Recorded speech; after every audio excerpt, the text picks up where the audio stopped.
Hi there, thank you for joining me today. Today I'm going to be journaling in my Hobonichi cousin.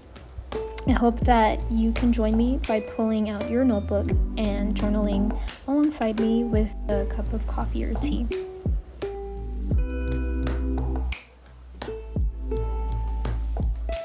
So today I'm going to be doing an ephemera dump in one of my weekly spreads. I got this idea from Job's journal. He did a recent video doing the exact same thing, and I thought it was genius. So I'll link it into the description box if you're interested in watching that.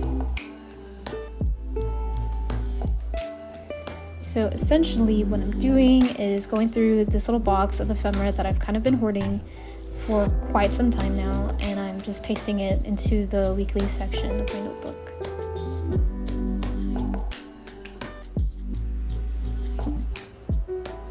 As you saw, I am a little behind in completing some of the pages in the weekly section. I don't think I actually completed a single spread in April. I started a new job, so most of my energy went to adjusting to the new change of pace. I'm really not upset about the blank pages. The blank pages speak in volumes of what I was going through at that time. So if I were to look back at this notebook years and years into the future and I were to open that section, I would know immediately that I was going through a big transition. I also appreciate that they won't add any bulk to my notebook. I do have the full year techo and it has a lot of pages. So because of that, I've actually been kind of hesitant to use any ephemera or stickers or washi tape in the daily pages. And so I think next year I'd really like to try the Hobonichi Avec, which is the year split into 2 books, so that it's a slimmer book and I will be able to approach journaling using a lot more things than I do now.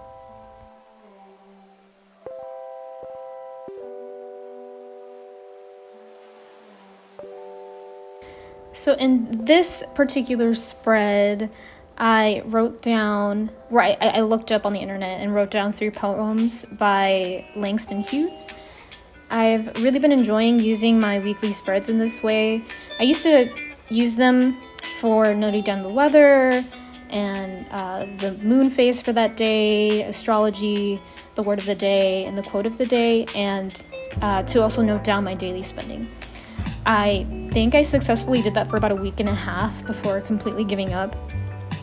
And then after that, I just decided to use it for collaging. And it's been really fun. It's been really good for me. I guess in some areas of my life, structure can be a really good thing, but in this portion, I feel like it's been really good to just let myself free flow on the pages.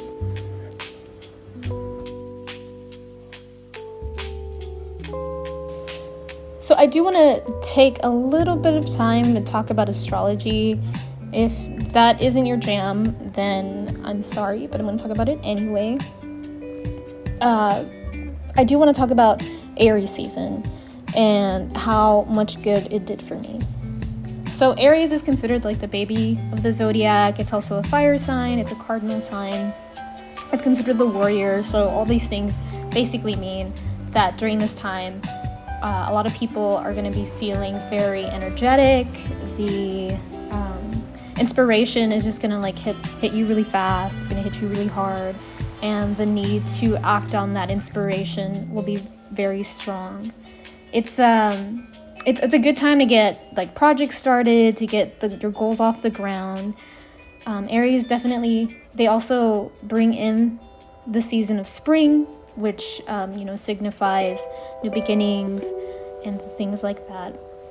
So during this time, I started reading more and I started watching a lot more anime and I started writing again.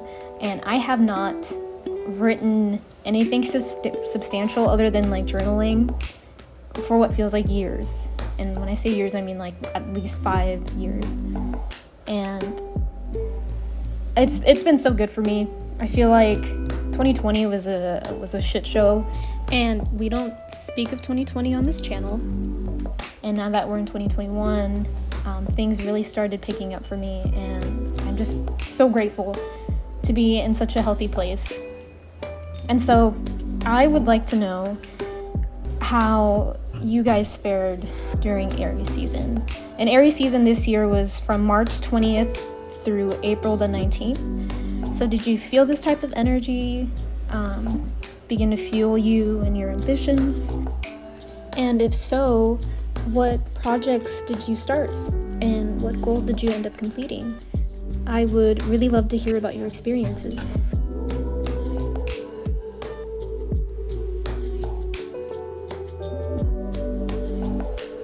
That is all I have for you today. Thank you so much for joining me. I do appreciate your time very much. I think the next video I may post is what journals I'm currently using, and I would also like to post more journal with me, so if you're interested in seeing those, let me know. But I do think that's it. Thanks again for your time, and may good things follow you wherever you go. Bye.